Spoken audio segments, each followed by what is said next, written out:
मेरी screen visible है आप सब?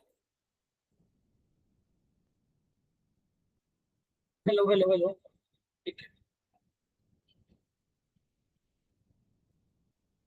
Next is which is more dangerous, एक कैपेसिटर ज्यादा डेंजरस है या फिर एक बैटरी ज्यादा डेंजरस? मान लो फॉर एग्जांपल कि मैंने एक बैटरी ले ली, डीसी बैटरी 10 वोल्ट की। लेट्स से एक 50 वोल्ट पे चार्ज हमने कैपेसिटर ले लिया, एक capacitor which is charge to 50 volt. चलो 100 ले लो, 50 ले लो, 50 वोल्ट। और एक बैटरी है हैविंग ईएमएफ 50 वोल्ट। तो इसमें से कौन सा ज्यादा डेंजरस होगा, क्या लगता है? एक गैस मार के देखो, ज्यादा से ज्यादा गलती होगा। गीतांशी सिंगला।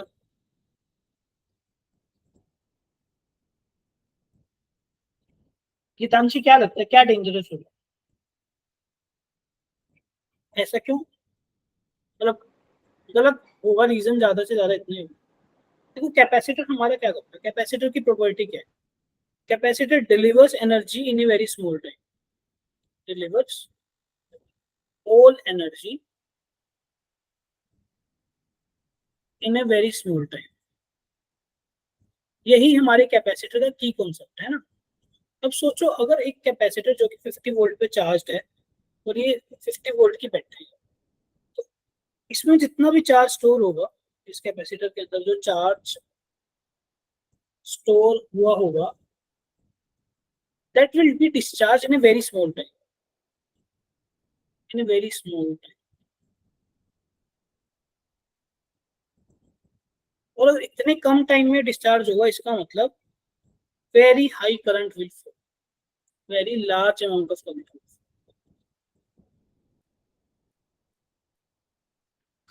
Will flow. इस केस में क्या होगा, जब इतना high amount of current flow करेगा तो that will be dangerous to human health, human life. ठीक है।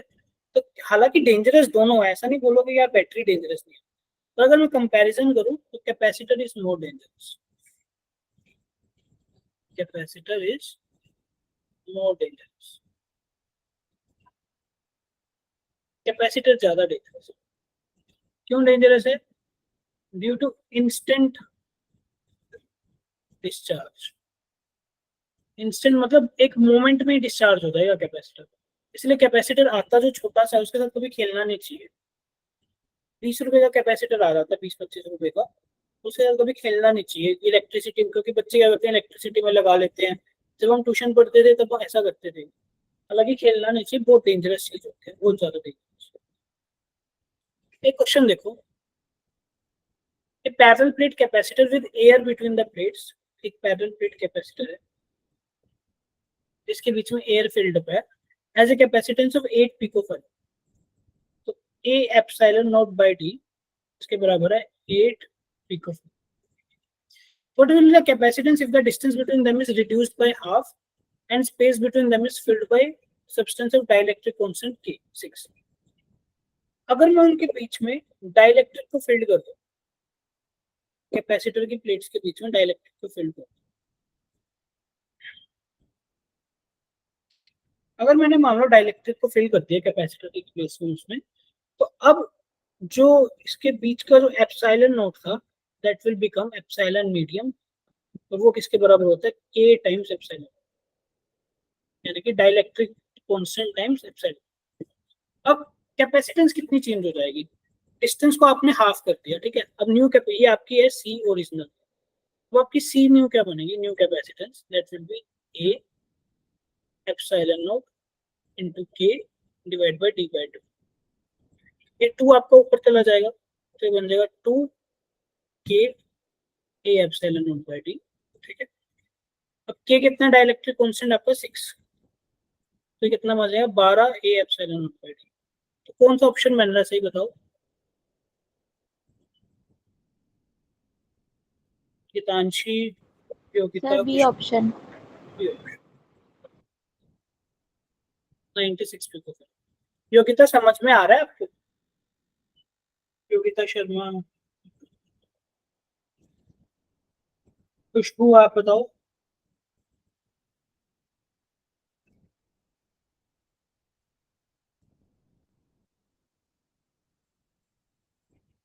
एक क्वेश्चन देखते हैं। फिर parallel plate capacitor with the air between the plates, each plate has a area of this.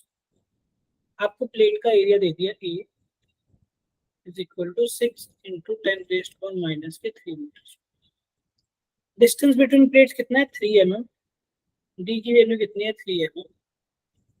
इसको मैं लिख सकता हूँ 3 × 10⁻³ मीटर, क्योंकि ऐसा ही सिस्टम में हम डील करते हैं। If this is capacitor is connected to 100 volt, इसके अक्रॉस हमने वोल्टेज लगा दी 100 volt. What is the charge on the capacitor, आपको चार्ज बताना है प्लेट्स पे। तो मतलब चार्ज किसके बराबर होता है, सीवी के बराबर। सी को क्या लिख सकते हैं, A epsilon naught by D multiply by 100। इसको सोल्व करके मुझे आंसर बताओ। सिंपल कैलकुलेशन प्रैक्टिस है, चाहे आप कैलकुलेटर का भी यूज कर सकते हो। मुझे सबका आंसर चाहिए। Sir A option. बाकी एप्सिलॉन नॉट की वैल्यू भी लिख लो अगर नहीं पता, 8.85 इंटू 10⁻⁻12 यही होती है कितांश।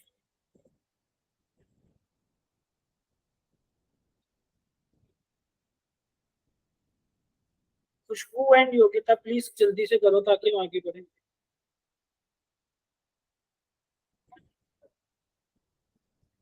योगिता कर रहे हो आप,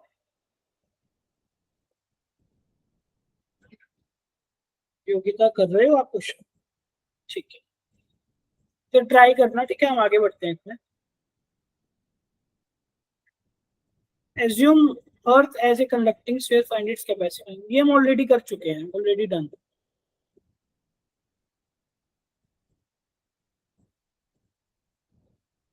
अगर हम मान लें कि हमारी जो अर्थ है, that earth is a isolated sphere, ठीक है, इस पे प्लस चार्ज है, प्लस चार्ज है, plus charge, plus charge.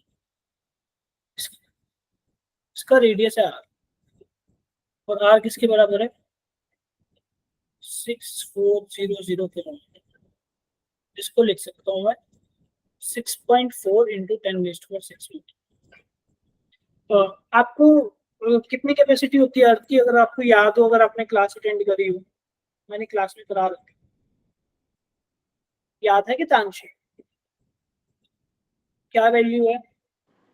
Sir C equals to 4πr E0। 4πε0 r, ठीक है। एक आइसोलेटेड स्फीयर की कैपेसिटेंस कितनी होती है, 4πε0 इंटू आर रेडियस, ठीक है। इसको सोल्व करने के बाद कुछ याद है कितनी वैल्यू आएगी,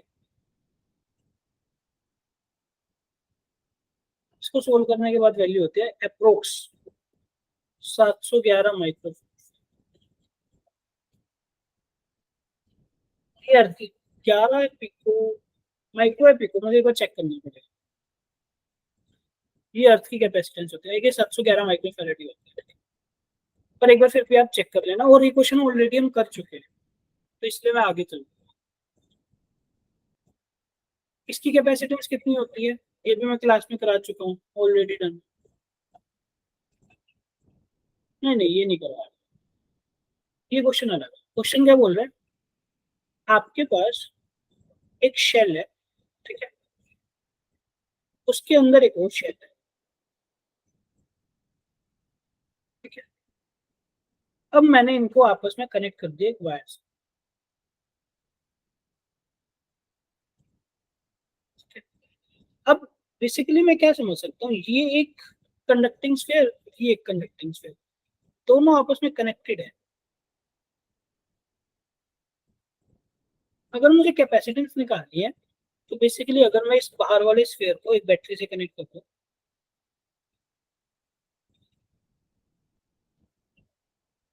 और ये ग्राउंड हो जाएगा, ठीक है। तो यहाँ से कुछ चार्ज चला, कुछ चार्ज चला, कुछ चार्ज चला, कुछ चार्ज चला, ठीक है। तो वो चार्ज इसके ऊपर भी आ जाएगा, हालांकि पॉजिटिव आएगा, पर मैं वैसे डॉट डॉट डॉट बनाऊंगा, ये पॉजिटिव चार्ज आएगा। मैं बार बार प्लस बनाऊंगा ना तो थोड़ी अच्छी टाइम लग जाएगा। यहाँ प्लस चार्ज आ जाएगा, क्योंकि ये भी कनेक्टेड है तो यहाँ प्लस चार्ज आ जाएगा। कितनी बनेगी इसकी कैपेसिटेंस बता सकते हो कुछ? सर ऐसा नहीं होगा कि अंदर के स्फीयर का जो भी चार्ज होगा वो बाहर वाले स्फीयर पर आ जाएगा? क्या सर अंदर वाले स्फीयर का जो भी चार्ज होगा जो बाहर वाले पे आ जाएगा, हाँ। तो बाहर एक वाले पे आ कनेक्टेड, जाएगा। हाँ मैं वही बोल रहा था, एक कनेक्टेड सिस्टम बन जाएगा। तो इसकी कैपेसिटेंस कितनी बन जाएगी? 4 पाई एप्सिलॉन, ठीक है, कनेक्टेड सिस्टम।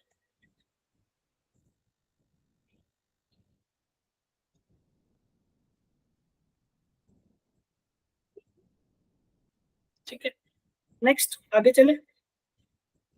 सीरीज ग्रुप, जैसे हम रजिस्टर्स की सीरीज ग्रुपिंग पढ़ी थी, ऐसे हम कैपेसिटर की भी सीरीज।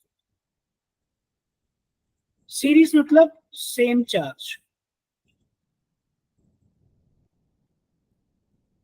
सारे के सारे कैपेसिटर्स पे सेम चार्ज है। लेट्स से एक कैपेसिटर ये ले लिया, एक कैपेसिटर ये ले लिया, एक कैपेसिटर ये ले लिया। इनको अगर मैंने एक बैटरी के साथ कनेक्ट कर दिया,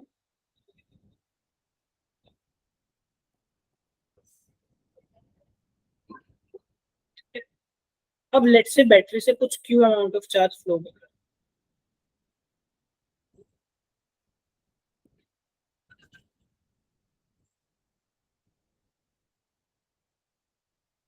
ठीक है। बैटरी से कुछ Q amount of charge flow कर, तो इसके ऊपर कितना आ जाएगा? Plus Q. यहाँ कितना आएगा? Minus Q. अगेन यहाँ कितना आएगा? Plus Q minus Q. यहाँ कितना? Plus Q. और यहाँ कितना? माइनस क्यू, ठीक है। अब क्योंकि सीरीज में सेम चार्ज आ जाएगा, अब अगर मैं यहाँ पे हर कैपेसिटर के अक्रॉस, इस कैपेसिटर के अक्रॉस, इसके अक्रॉस, इसके अक्रॉस, लेट से वोल्टेज है V1, यहाँ वोल्टेज है V2, यहाँ वोल्टेज है V3, तो हर कैपेसिटर के अक्रॉस अपना एक फॉर्मूला लगाऊं, Q is equal to CV,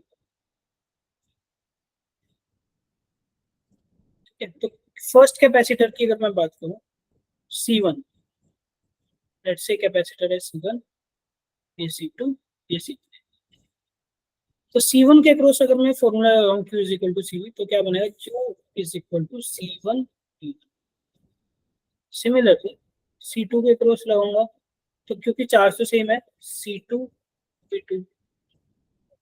third के क्रॉस लगाऊंगा, Q is equal to C3 V3, ठीक है। तो जो वोल्टेज ड्रॉप आएगा हर कैपेसिटर के क्रॉस, यहाँ से मुझे क्या दिख रहा है? V1 is equal to Q by C, V2 is equal to Q by C2, V3 is equal to Q by C3। इसका मतलब जो वोल्टेज का ड्रॉप है सीरीज में, वो इनवर्सली प्रोपोर्शनल है कैपेसिटेंस के। इसका क्या मतलब है? जितनी ज्यादा कैपेसिटेंस उतना कम वोल्टेज। हालांकि रजिस्टर्स के केस में क्या होता था? रजिस्टर्स के केस में क्या होता था? जितनी ज्यादा रजिस्टेंस उतनी ज्यादा वोल्टेज, क्योंकि सीरीज में करंट सेम होता था। यहाँ पे उल्टा है, जितनी ज्यादा कैपेसिटेंस उतना वोल्टेज का ड्रॉप कम हो जाएगा, ठीक है। और अगर मैं रेशियो निकालूं वोल्टेज की, V1 ratio V2 ratio V3, ये किसके बराबर बनेगा? 1/C1 1/C2 1/C3। और जो टोटल वोल्टेज बनेगी वो बनेगा V1 V2 जमा V3, ये किसके बराबर बनेगा? V, यानी कि बैटरी की वोल्टेज।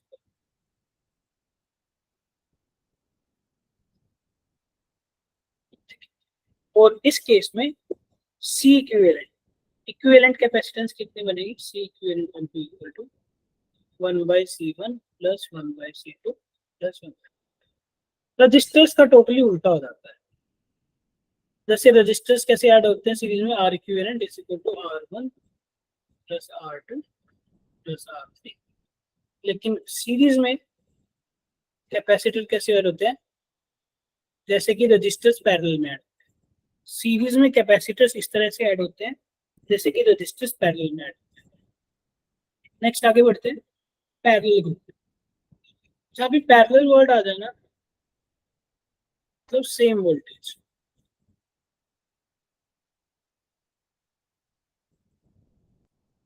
जैसे कि एक कैपेसिटर ये ले लिया, एक कैपेसिटर ये ले लिया, एक कैपेसिटर एक और ले लिया, 3 कैपेसिटर ले लेते हैं। अब इनको मैंने एक एक्सटर्नल बैटरी से कनेक्ट किया। लेट्स से कैपेसिटर है C1, ये कैपेसिटर C2, ये कैपेसिटर C3। बैटरी का वोल्टेज है V, तो इसके अक्रॉस भी वोल्टेज V आ जाएगा, यहाँ पे V वोल्टेज, इसके अक्रॉस भी वोल्टेज V आ जाएगा, और इसके अक्रॉस भी वोल्टेज V आ जाएगा। ठीक है, अब यहाँ पे चार्ज अलग अलग फ्लो, लेट्स से बैटरी से Q अमाउंट ऑफ चार्ज निकला, तो लेट्स से यहाँ चार्ज गया Q3, यहाँ चार्ज गया Q2, यहाँ चार्ज गया Q1। ठीक है, अब मैं हर कैपेसिटर के अक्रॉस अपना फॉर्मूला लगाऊं, C1 के अक्रॉस लगाऊंगा तो क्या बनेगा, Q1 is equal to C1V, C2 के अक्रॉस लगाऊंगा Q2 is equal to C2V, C3 के अलॉन्ग लगाऊंगा तो Q3 is equal to C3। तो यहाँ पे मुझे क्या देखने को मिल रहा है, तो चार्ज है Q is directly proportional to capacitance, जितनी ज्यादा कैपेसिटेंस उतना ज्यादा चार्ज हो, और ये मीनिंग भी है कैपेसिटेंस का, है ना, मीनिंगफुल भी है कि जितनी ज्यादा कैपेसिटेंस होगी, मोर द कैपेसिटेंस,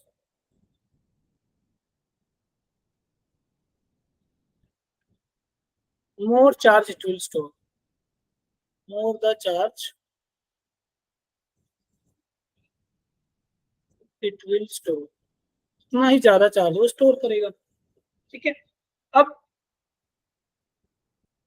अगर मैं तीनों चार्जेस को ऐड करूं, Q1 plus Q2 plus Q3, ये किसके बराबर बनेगा, टोटल चार्ज Q के। और रेशियो की बात करूं, Q1 ratio Q2 ratio Q3, ये किसके बराबर बनेगा, C1 ratio C2 ratio C3। ठीक है, ऐसे अपन सोल्व कर सकते हैं। और अगर मान लो पूछ ले कि किसी एक पर्टिकुलर कैपेसिटर पे कितना चार्ज है, Q1 की वैल्यू पूछ ले, तो आप क्या बोलोगे, C1 divide by C1 plus C2 plus C3 multiply by total charge. Similarly Q2 की वैल्यू पूछ ले तो बोलोगे C2 divide by C1 plus C2 plus C3 multiply by total charge.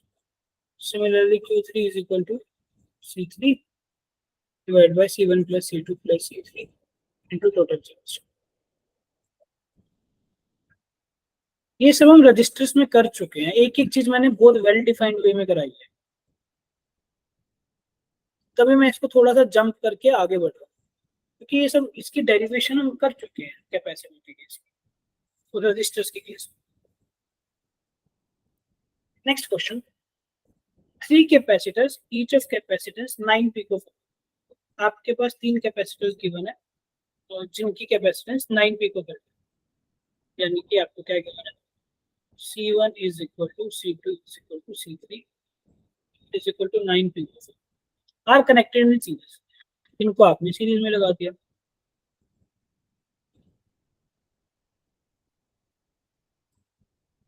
फिर क्या बोल रहे हैं, what is the potential difference across each capacitor. बोल रहे कि आप हर कैपेसिटर के अक्रॉस कितना पोटेंशियल डिफरेंस है। अगर मैंने यहाँ पे एक 20 वोल्ट की बैटरी, 120 वोल्ट की बैटरी, तो एक बात बताओ, ये भी कैपेसिटर C है, ये भी कैपेसिटर C है, ये भी कैपेसिटर C है, चार्ज सब पे सेम है, इस पे भी चार्ज Q है, इस पे भी चार्ज Q है, इस पे भी चार्ज। मान लो इस पे वोल्टेज है V1, इस पे वोल्टेज है V2, इस पे वोल्टेज है V3। अभी अभी हम सीरीज में क्या करके आए हैं, सीरीज में कि जो वोल्टेज ड्रॉप है उनकी रेशियो क्या बनेगी, उनकी रेशियो बनेगी 1/C1 1/C2 1/C3। पर उस केस में तो हमारा C1 is equal to C2 is equal to C3 है, जो वोल्टेज का रेशियो बनेगा वो किसके बराबर होता है, 1/C1 ratio 1/C2 ratio 1/C3। तो इसका मतलब V1 ratio V2 ratio V3 किसके बराबर है, मेरा C1 C2 C3 C के बराबर है। तो बन जाएगा 1:1:1। मतलब सब में जो वोल्टेज का ड्रॉप है वो बराबर है। बराबर मतलब 120 को 3 से डिवाइड कर दूं 40 वोल्ट आपका आंसर आ जाएगा। बताओ समझ आया या नहीं।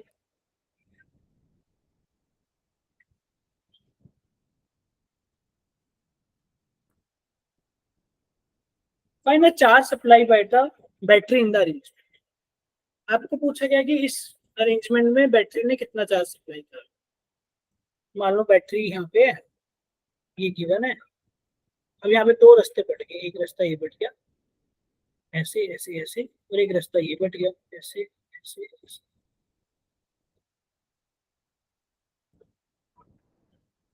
आपसे पूछा गया कि बैटरी ने कितना चार्ज दिया। अब बैटरी कितना चार्ज देगी, charge given by battery is equal to C equivalent, circuit का सी इक्विवेलेंट निकाल दो और मल्टीप्लाई बाय वोल्टेज कर दो। अगर आप ध्यान से देखो इस सर्किट की मैं शक्ल बदल सकता हूँ कैसे। लेट्स से ये पॉइंट ए है, ये पॉइंट भी ए हुआ, ये पॉइंट भी ए हुआ, ये पॉइंट भी ए, क्योंकि कोई भी रजिस्टर नहीं आ रहा, पोटेंशियल का ड्रॉप नहीं होगा। लेट्स से ये पॉइंट बी है,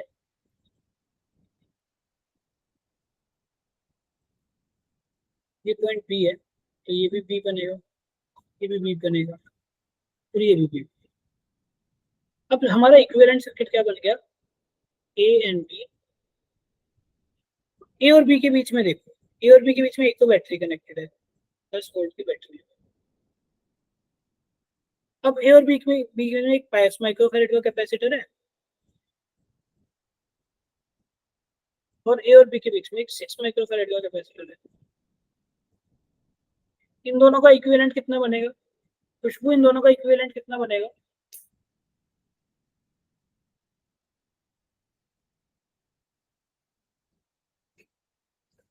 खुशबू, खुशबू सानी,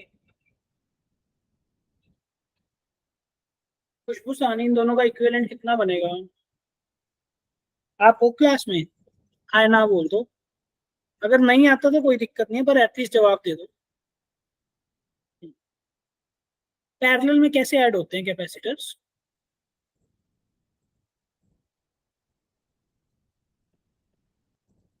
पैरेलल में कैपेसिटर्स कैसे ऐड होते हैं बता दो। सिंपली दोनों का एडिशन कर दो, सीरीज में नहीं, मतलब सिंपली एडिशन कर दो। तो 6 + 5 कितना बना, 11 माइक्रोफैराड। अब वोल्टेज कितनी है आपकी, 10 वोल्ट। तो चार्ज कितना फ्लो करेगा बैटरी से बताओ। वो आपसे आंसर चाहिए मुझे।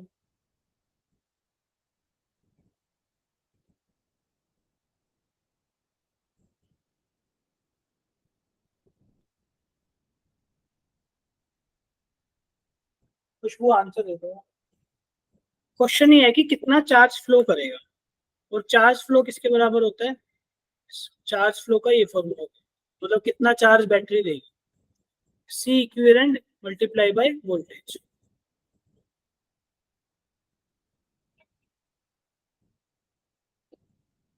कितना चार्ज फ्लो करेगा बैटरी से।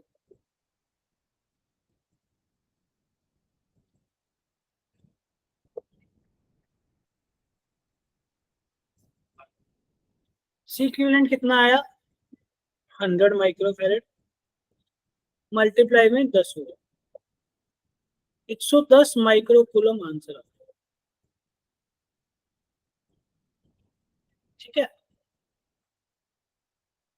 Find the equivalent capacitance between X and Y. X और वाई के बीच में इक्विवेलेंट कैपेसिटेंस निकालो। सबसे पहली बात, जिन भी दो पॉइंट्स के बीच में कैपेसिटेंस निकालनी होती है उनको एक बैटरी से कनेक्ट करो।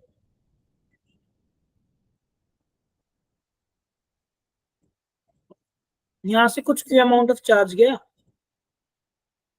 अब वो चार्ज स्प्लिट हो गया, कुछ यहाँ पे कुछ यहाँ पे। तो इससे मुझे क्या दिख रहा है कि ये वाले दो कैपेसिटर्स मेरे पैरेलल में,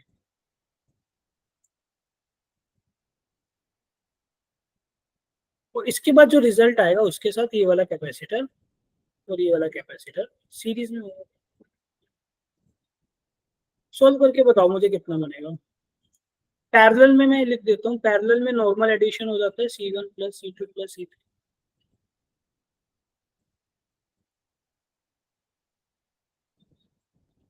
और 1/C1 1/C2 प्लस 1/C3 कहाँ होता है सीरीज।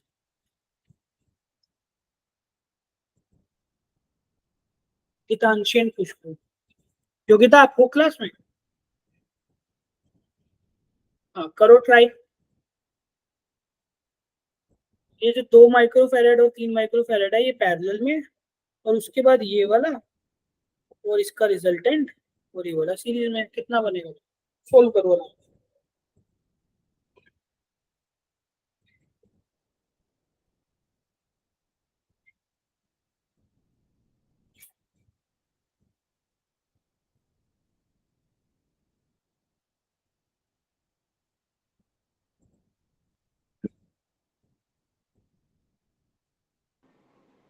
Sir B option. कितना बी ऑप्शन। बी, एक ऑप्शन तो आ रहा है बी ऑप्शन, बाकी किसी का आया।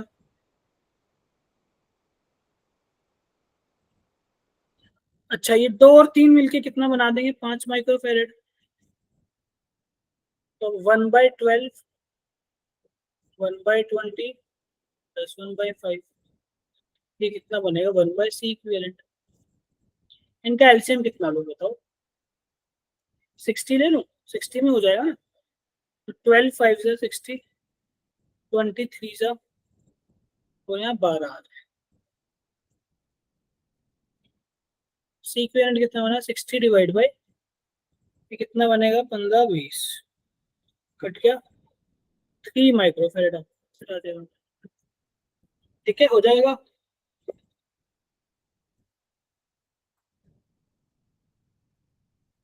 नेक्स्ट क्वेश्चन क्या बोल रहे हैं। The capacities and connection of 5 capacitors are shown in the figure. The potential difference between the points A and B. क्या बोल रहा है 60 वोल्ट। हाँ इसके बीच में कितना पोटेंशियल डिफरेंस है 60 वोल्ट, मतलब यहाँ 60 वोल्ट की बैटरी लगा दो। Find the equivalent capacitance between A and B के बीच में इक्विवेलेंट कैपेसिटेंस निकाल दो। और क्या बोल रहे हैं 5 माइक्रोफैरेड पे चार्ज बताना। चलो शुरू करते हैं। ये पॉइंट ए है, ये पॉइंट बी है, ये पॉइंट बी है, ये बी यहाँ तक खत्म हो गया, ठीक है। उसके बाद ध्यान से देखो, अगर ये पॉइंट सी है, कोई भी पॉइंट सी है, तो ये भी सी होएगा, ये भी सी होएगा, ये भी सी होएगा ना? और मान लो ये कोई पॉइंट डी है, तो ये भी डी हो जाएगा, ये भी डी हो जाएगा, ये भी डी हो जाएगा। अब इसको रीड्रॉ करने की ट्राई करते हैं साइड में, ठीक है। छोटा छोटा बना रहा हूँ मैं, ये पॉइंट है ए, ये पॉइंट है बी, इनके बीच में बैटरी लगी हुई है 60 वोल्ट।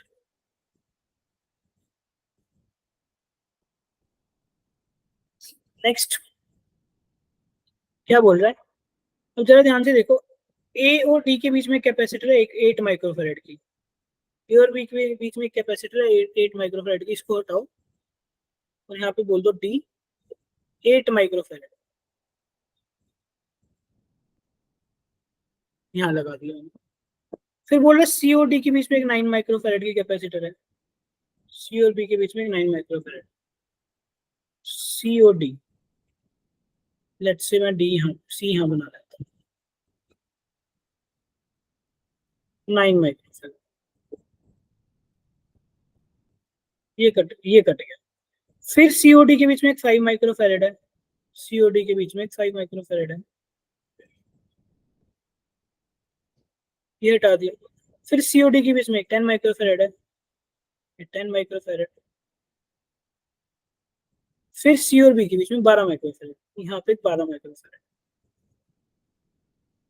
इस क्वेश्चन को थोड़ा सा और इजी बनाया जा सकता है, मैंने कुछ पॉइंट की लोकेशन गलत ले ली, तो क्या बन जाएगा ए, ये बन गया बी, ये आपका सी, ये आपका डी। ये मैंने लगा दी 60 वोल्ट की बैटरी।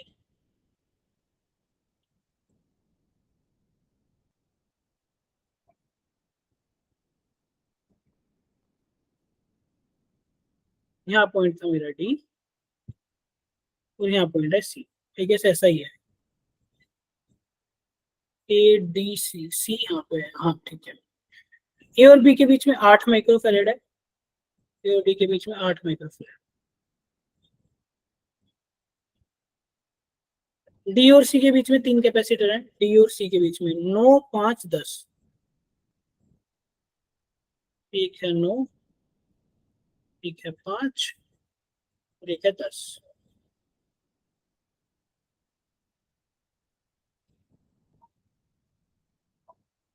फिर सी और बी के बीच में 12 है।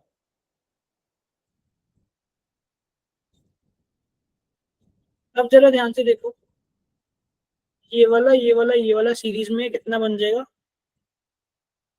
10 और 9, 19, 19 और 5, 24। एक 24 माइक्रोफेरेड है, एक 8 माइक्रोफेरेड है, एक 12 माइक्रोफेरेड। ये सीरीज में है, इनका कितना बनेगा? अब मुझे आपका आपकी तरफ से आंसर चाहिए। सर इसका डी ऑप्शन है क्या? पता नहीं, मेरे पास आंसर्स नहीं है, मैं अभी सोल्व भी करता हूँ। सर 4 माइक्रो वायर फराड। तो सिंपली 1/8 प्लस 1/24 प्लस 1/12, एलसीएम कितना आएगा? 24। 3 प्लस 1 प्लस 2, ठीक है। तो कितना बन गया? 6 डिवाइड बाई 24। तो सी इक्विवेलेंट कितना बन जाएगा? 24/6, यानी कि 4 मेगा। अब सारे के सारे ऑप्शन में अलग अलग है, ये 44, 16, 9, 15, 4 मेगा। तो आपको चार्ज निकालने की जरूरत ही नहीं है, ठीक है। तो ऑप्शन नंबर डी बन जाएगा। बताओ, समझ में आया नहीं?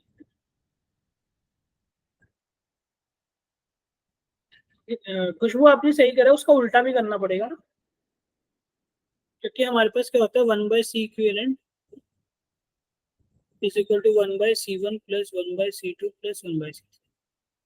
इसको सोल्व करने के बाद आपका आया 1/4, यानी कि वो 1/c इक्विवेलेंट के बराबर है।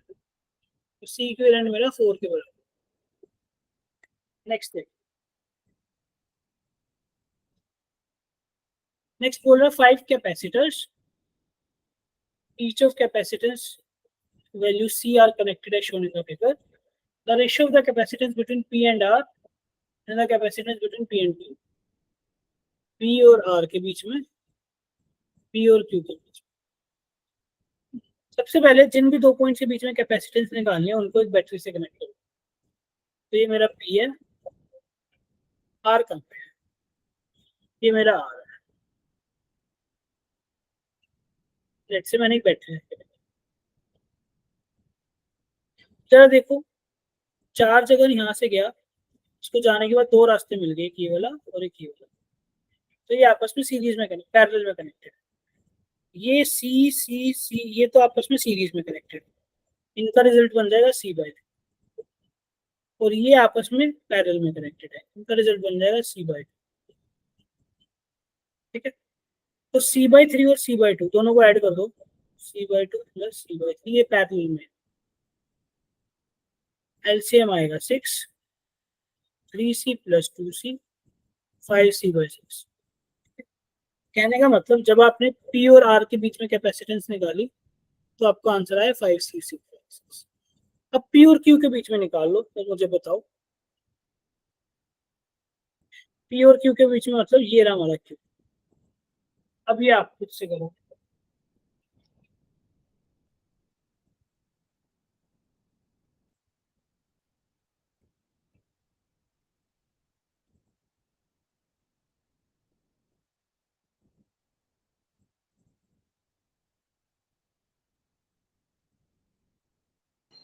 Sir 4/5 coulomb. कूलम या फैरेड? Sir farad 4/5। जब मैं P और Q के बीच में लगाऊंगा बैटरी, तो मेरा 1, 2, 3, 4 ये तो सीरीज में हो जाएंगे।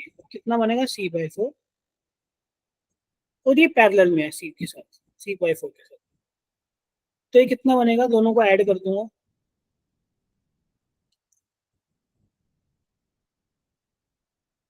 5C/4। ठीक है, अब रेशियो निकालने हैं मुझे। रेशियो क्या है, पी और आर। सबसे पहले पी और आर की वैल्यू लिख दो, 5c/6, फिर मल्टीप्लाई बाय 5c/4। 5c से 5/c कैंसिल, तो आंसर बनेगा 4/6 यानी कि 2/3। Option number 3। क्या समझ में आया तो बता दो।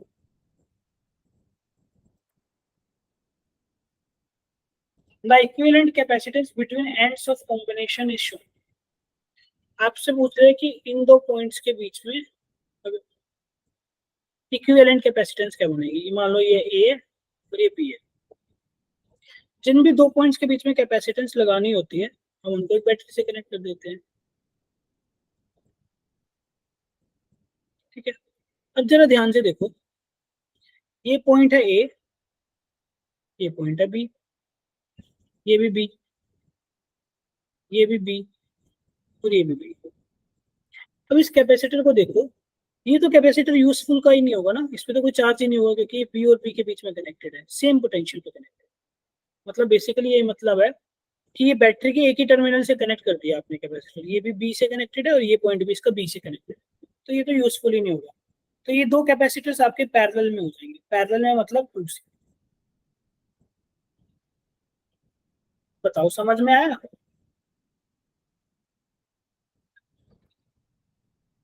The effective capacitance of the combination. अब ये दो आपको स्फेरिकल आइसोलेटेड स्फेरिकल कैपेसिटर है, ये और ये क्या है, टू आइसोलेटेड स्फेरिकल कैपेसिटर।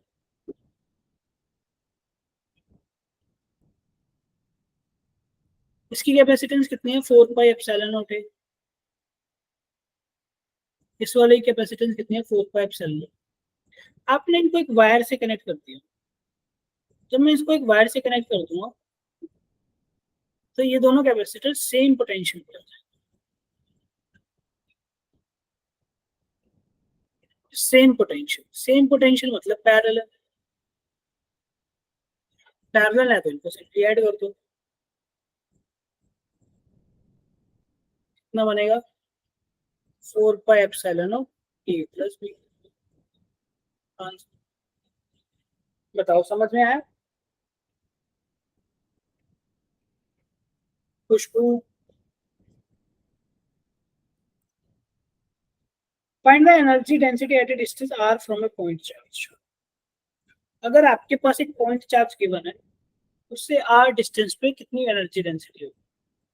हमें पता है इलेक्ट्रिक एनर्जी डेंसिटी किसके बराबर होता है, इलेक्ट्रिक एनर्जी डेंसिटी इसके बराबर है half epsilon naught into E square. E यानी कि इलेक्ट्रिक फील्ड।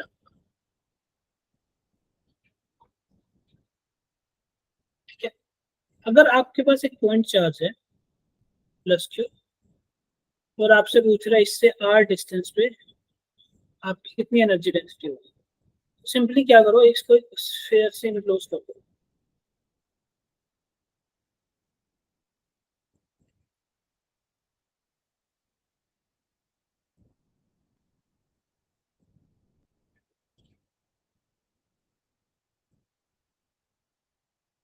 ठीक है, अब यहाँ r डिस्टेंस पे एनर्जी डेंसिटी किसके बराबर है। यहाँ पे एक छोटा सा वॉल्यूम ले लिया मैंने, डीवी, छोटा सा डीवी वॉल्यूम। इस डीवी वॉल्यूम में कितनी एनर्जी है, वो हमारी energy density half epsilon naught E. तो एक पॉइंट चार्ज की वजह से यहाँ पे इलेक्ट्रिक फील्ड कितना होगा, कितना होगा के क्यू बाई। तो कुछ नहीं, वैल्यू पुट कर दो, half epsilon naught K Q by R का स्क्वायर, या आंसर। बताओ क्लियर हुआ है। K Q by R square का होल स्क्वायर, क्योंकि इलेक्ट्रिक फील्ड क्या होता है, K Q by R square, not K Q by. Find energy density at a distance R away from infinite long rod of linear density length. आपके पास एक rod given है infinite length की, और उसकी लीनियर चार्ज डेंसिटी लैम्डा की।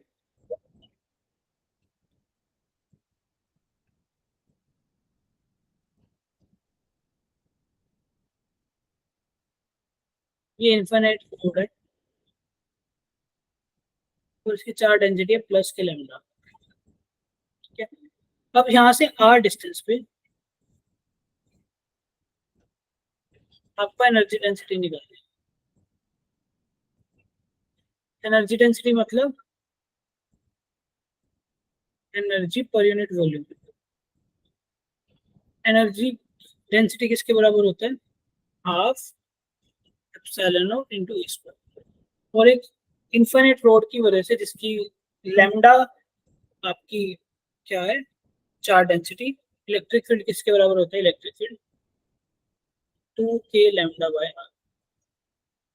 तो simply यहाँ अगर मैं वैल्यू को प्लग इन कर दूं तो एनर्जी डेंसिटी किसके बराबर है?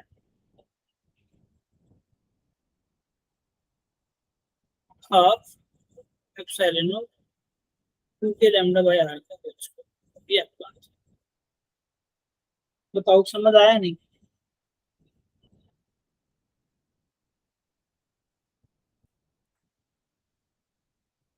Parallel plate capacitor and force and pressure ये मैं ऑलरेडी करा चुका हूँ।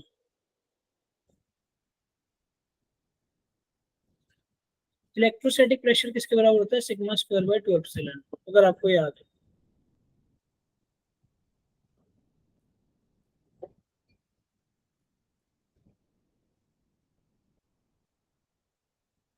हेलो, आपको याद है इलेक्ट्रोस्टैटिक प्रेशर मैंने कराया था?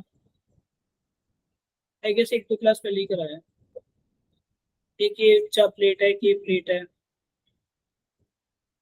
इसके ऊपर प्लस क्यू चार्ज है या माइनस क्यू चार्ज है।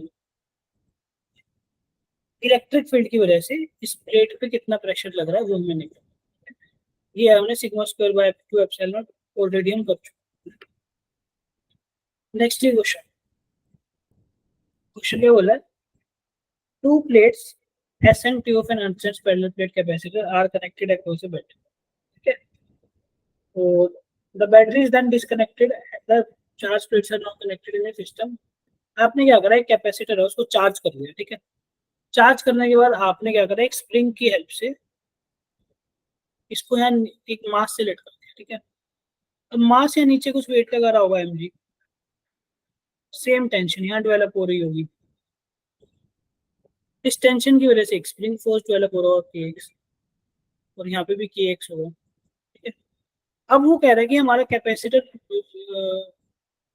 मतलब हम चाहते हैं ये कैपेसिटर हमारा प्लेट नॉन डिस्टर्बिंग रहे, नॉन डिस्टर्बिंग। ठीक है, तो वो बोल रहा है कि यहाँ पे कैपेसिटर की प्लेट्स पे कितना चार्ज, चार्ज आपको बताना। सिंपल सी बात है, अभी हम लास्ट क्लास क्वेश्चन में करके आए हैं। अगर ये मेरा पैरेलल प्लेट कैपेसिटर है, ठीक है, लेट्स से इस पे positive positive positive positive negative, ये इस वाले चार्ज का इलेक्ट्रिक फील्ड इसको अपनी तरफ खींच रहा है। वो किसकी फोर्स, वो किसी फोर्स से खींच रहे हैं। फोर्स किसके बराबर है? Pressure into area. प्रेशर किसके बराबर है? Sigma square by 2 epsilon multiply by. ठीक है, चार्ज की वैल्यू दे रखी है कुछ। अच्छा, चार्ज की वैल्यू तो मैं निकालूंगी। सिग्मा को क्या लिख सकते हैं? क्यू बाई ए, तो बन गया Q square by A square 2 A epsilon not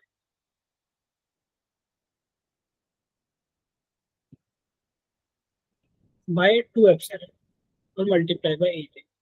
इस एरिया से एरिया कैंसिल, तो फोर्स की वैल्यू कितनी है? Q square by 2 A epsilon. तो ये फोर्स किसके बराबर है?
हेलो हेलो हेलो, मेरी वॉइस आ रही है आपको? क्या हो गया था, मतलब कहाँ तक सुना था आपने, कहाँ तक सुन पाए थे? सब प्रेशर की जो आपने पूछा थी, फोर्स की प्रेशर इनटू एक एरिया। वो कैपेसिटर वाला क्वेश्चन करा रहा था, वो समझ में वो सुना था आपने? Yes sir. अच्छा, एक सेकंड। पता नहीं, ऑल ऑफ सडन बिल्कुल हैंग हो गया, फ्रीज हो गया सिस्टम। तो जितना कराया शायद सब चला भी गया।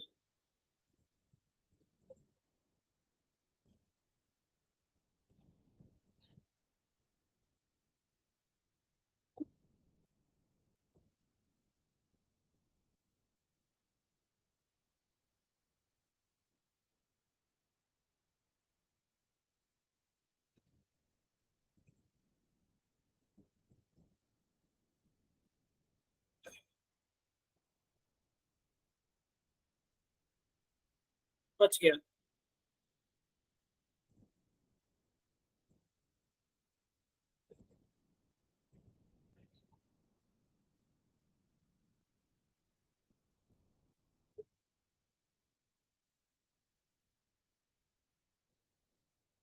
अभी देखना, मेरी स्क्रीन विजिबल है आपको?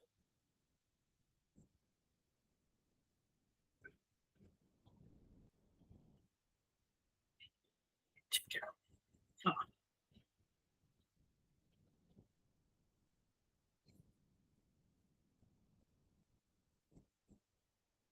ठीक है, शुरू करते हैं।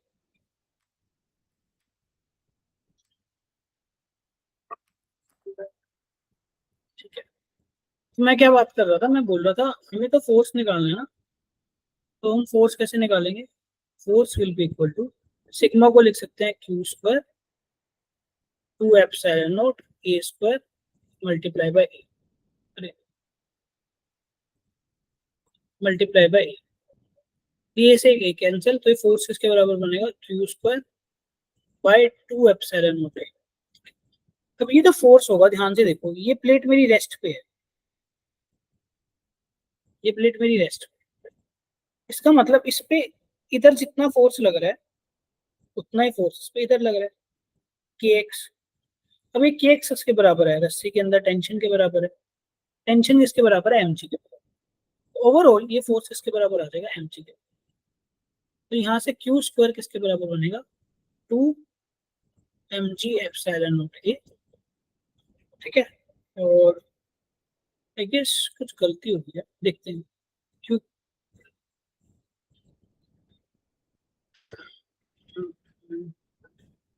एक सेकंड। तो मेरा क्यू किसके बराबर बनेगा? Under root 2 mg epsilon naught. देखिए कौन सा ऑप्शन मैच करें। Under root 2 mg epsilon naught by epsilon naught, option number 1। बताओ, समझ में आया ना? ठीक है।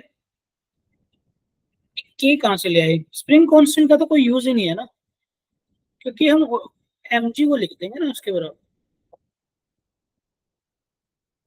ठीक है। Next question is concept of effective area. अगर मान लो आपकी जो प्लेट्स हैं वो डिसबैलेंस है, मतलब आगे पीछे ऊपर नीचे रखी हुई है उनकी, तो हमें क्या करना है? अपने को जितना जितना ही सामने वाला एरिया, ये सिर्फ इतना एरिया कंसिडर करो, इसके बाहर वाला एरिया कंसिडर नहीं करो, इस एरिया को कंसिडर नहीं करो इसको। हालांकि चार्ज आप टोटल कंसिडर करोगे, लेकिन प्लेट एरिया नहीं कंसिडर करोगे। ठीक है। Next is parallel plate capacitor. अब क्या, अगर आपके पैरेलल प्लेट कैपेसिटर्स के क्वेश्चंस आते हैं और इस तरह से प्लेट अरेंज है, जैसे एक प्लेट ये अरेंज है, 2 3 4 ऐसे ऐसे ये अरेंज है, तो इसमें कैसे सोल्व करना है अपने को? मान लो हमने यहाँ पे एक बैटरी लगा दी, हमने यहाँ पे एक बैटरी लगा दी, ठीक है। अब यहाँ पे भी हमें सेम अप्रोच अप्लाई करनी है। लेट्स से ये पॉइंट ए है, तो ये भी पॉइंट ए बन जाएगा। ये पूरी की पूरी प्लेट एक ए पॉइंट बन जाएगी।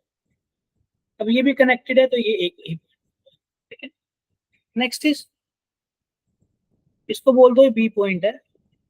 अब ये क्योंकि मेटल की प्लेट है, पूरे के पूरे पे सेम पोटेंशियल होगा, तो ये भी बी पॉइंट होगा, ये भी बी पॉइंट, ठीक है। अब जो बाकी बच्चे हैं उनको लेट से बोल दो यहाँ सी, इसको सी बोल दो, इसको भी बोल दो। अब इसको कैसे रीअरेंज करेंगे, इसको रीअरेंज ऐसे करेंगे, हमारी बैटरी कनेक्टेड है ए और बी पॉइंट के बीच में, positive negative positive negative positive negative, ठीक है। अभी देखो यहाँ पे एक सी पॉइंट ले लो और एक डी पॉइंट ले लो, एक पॉइंट ले लो सी, एक पॉइंट ले लो यहाँ पे सी, और एक पॉइंट ले लो डी। अब देखो क्या क्या करना है अपने को, ए और सी के बीच में कैपेसिटर कनेक्टेड है, ए और सी के बीच में कैपेसिटेंस है, इसको यहाँ पे हटा के यहाँ पे बनाओ, ए और सी के बीच में कैपेसिटेंस है, हो गया। बी और सी के बीच में कैपेसिटेंस है, इसको यहाँ से हटाओ, यहाँ लगा दो, बी और सी के बीच में। फिर क्या बोल रहा है, बी और ए के बीच में कैपेसिटेंस है, इसको हटाओ, यहाँ लगा दो। फिर क्या बोल रहा है, ए और बी के बीच में एक और कैपेसिटर है, इसको यहाँ पे हटाओ, यहाँ पे लगा दो।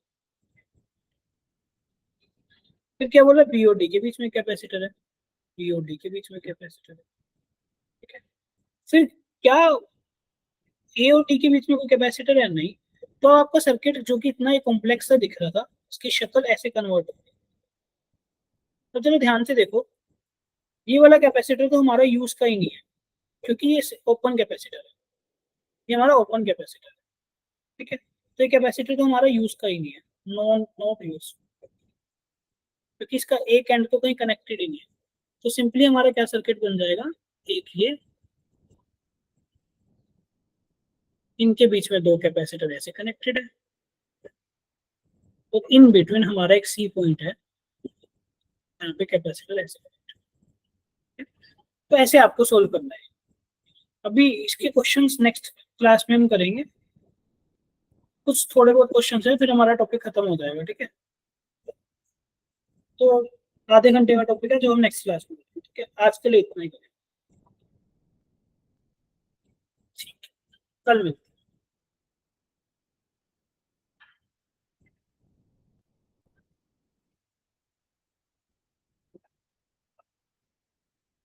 ठीक है योगिता, कोई डाउट योगिता?